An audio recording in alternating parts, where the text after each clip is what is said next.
Chloroform was discovered by 3 different people. In 1831, the first person to discover it was French chemist Eugene Salbeyron, the second was American physician Samuel Guthrie, and the third was Justus Liebig. Chloroform was named and chemically characterized in 1834 by Jean-Baptiste Dumas. Around the same time that chloroform had been discovered, other historical events took place as well. On August 12, 1833, Chicago was founded, only being a village of about 200 people.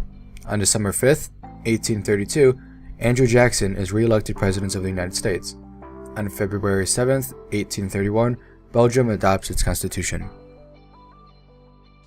The molecular formula for chloroform is CHCl3. Its molecular structure is tetrahedral. It has a molar mass of about 119.38 grams per mole. Its density is about 1.483 grams per centimeter cubed. It is a colorless liquid. It has a melting point of 210 Kelvin and a boiling point of 334 Kelvin. Chloroform is a common solvent in the laboratory because it is relatively unreactive, miscible with most organic liquids, and conveniently volatile. It can be used to produce dyes and pesticides. Plant materials are commonly extracted with chloroform for pharmaceutical processing. For example, morphine can be extracted from poppies. Chloroform was once widely used as an anesthetic. Its vapor depresses the central nervous system of a patient, allowing a doctor to perform various otherwise painful procedures. On November 4, 1847, the Scottish obstetrician James Young Simpson discovered the anesthetic qualities of chloroform. He hired a chemist to administer doses to his patients during childbirth. The uses of chloroform for surgery quickly spread throughout Europe after the discovery of its uses.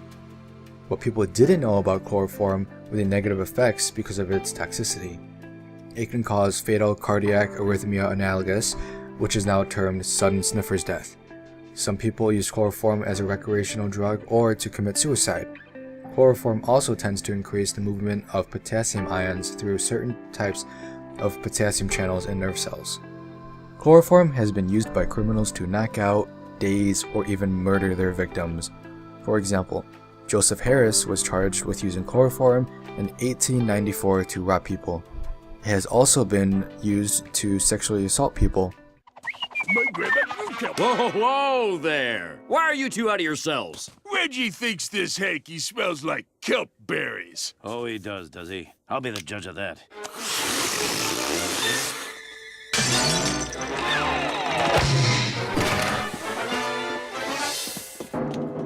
There was also an experiment done that tried to use chloroform as a working fluid in a heat engine to replace the use of steam.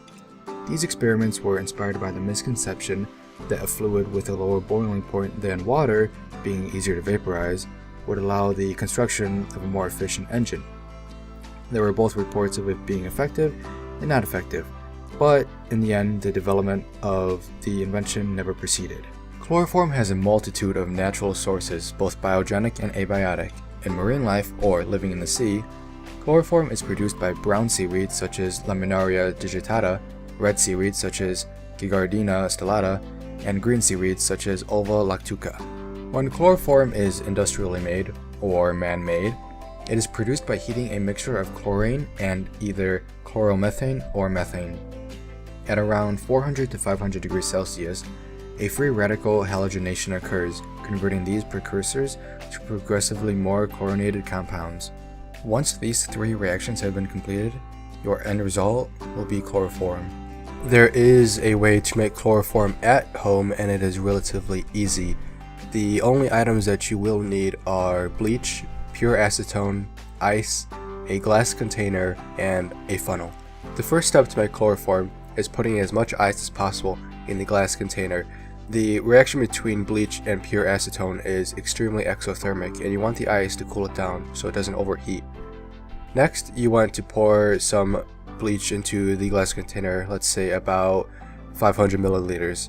Next, you want to pour some acetone into the glass container. When the reaction occurs, the heat is going to increase dramatically, but the ice is there to keep the reaction at a low temperature and avoid overheating. You want to let the reaction sit there for at least 20 minutes before stopping it. Once the reaction has settled, chloroform is going to form as a white powder residue on the bottom of the glass container. You want to carefully pour the solution out of the glass container, but make sure that the chloroform stays in the glass container. Once you do that, you want to use a funnel to extract the chloroform powder from the glass container.